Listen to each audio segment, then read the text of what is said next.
बलंगा पीड़िता होईपारे तृतीय अस्त्रोपचार दिल्ली एम्स रे नाबालिका पीड़िता चिकित्सा जारी रही जदि आज अस्त्रोपचार हुए तेबे बयान रेकर्ड करने आउ गोटे दिन अपेक्षा करने को पड़ो। पीड़िता परिवार लोकों बयान रेकर्ड पर गतकाली दिल्ली में पहुंची बलंगा थाना अधिकारी दिव्यरंजन पंडा और पूरी पुलिस हेड क्वार्टर महिला डीएसपी कल्पना काहरी। तेरे बयान रेकर्ड समय संपूर्ण वीडियो करा पूर्व क्राइमब्रांच बलंगा थानार महिला एसआई बयान रेकर्ड कर फेरी।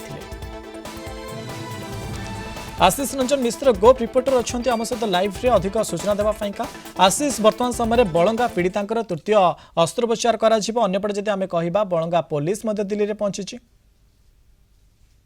देख मनोज आम कहीपर बलंगा नाबालिका पोड़ी हत्या उद्यम जो घटना आज 10म दिन बीती 10म दिन में पहुंची और 10म दिन में जदि आम कह गतकाली जे रही बलंगा थानार अधिकारी दिव्यरंजन पंडा और जी घटनार आयु अच्छा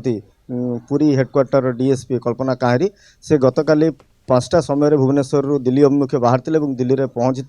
जेहेतु पीड़िता आम सूचना आगुरी पाऊँ पीड़िता अवस्था स्वाभाविक होता किंतु हुए तो किसी त्रुटि देखा से आज तृतीय थर पर पुणी अस्त्रोपचार हो पारे और अस्त्रोपचार हेले हुए तो बयान रेकर्ड करने जो जाइछंती परिवार लोकंर बयान रेकर्ड करा पुणी थे आउ थे बयान रेकर्ड करा गोटे सूचना मिलूँ जेहेतु घटनार बयान रे तालमेल खाऊना प्रथमे तो जो एम्स रे कही भुवनेश्वर एम्स रे जो बयान देते एवं दुखी श्यामकर जो गणमाध्यम बयान ये सामान थिला किंतु क्राइमब्रांच पहुँचिक प्रथमे तांकर बयान नहीं रेकर्ड करते से समय ये तालमेल खाऊन से गत 2 दिन तले जो रेकर्ड करा से रेकर्ड को आउ थे बयान रेकर्ड करा गतकाली जो जाइछंती दिव्यरंजन पंडा और आयु जाइछंती से आउ थे बयान रेकर्ड करेंगे जदिओ आज अस्त्रोपचार हेबो पुणी गोटे दिन अपेक्षा करिया पड़िबो जहाँ सूचना मिलूँ एवं गत 3-4 दिन तले जो मैंने जाइथिले क्राइमब्रांच तरफ पुलिस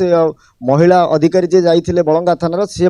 गतकाली फेरी बलंगा को आ गोटे कथा जदिओ एसपी परदिन आमको सूचना देते जे घटनार एपर्यंत शेष निष्कर्ष आम पहुँची ना हुए तो ये जो शेष बयान रेकर्ड करा शेष बयान रेकर्ड कलापर निश्चिंत रूपे पुलिस निष्कर्ष रे पहुँचब और घटनार प्रकृत रहस्य खोल घटना उपर पर्दा हटिब प्रकृत घटनाटी किए घटई क्यों समय घटी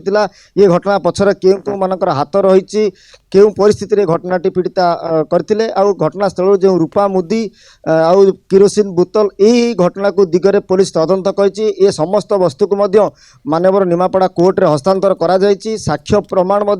जो पीड़ितांकर महिला बंधु थिले तांको मध्य नहीं कि बयान रेकर्ड करा सरछि तमाम घटनार दिग नुआ मोड़ नवाको जहाँ सूचना मिलूँ जेहेतु पीड़ितांकर आज अस्त्रोपचार आउ थे हबार अच्छी जदि अस्त्रोपचार हुए तेबे बयान रेकर्ड आसंता काली करा जिवो आ शेष में पुलिस गोटे शेष निष्कर्ष रे पहुँचबो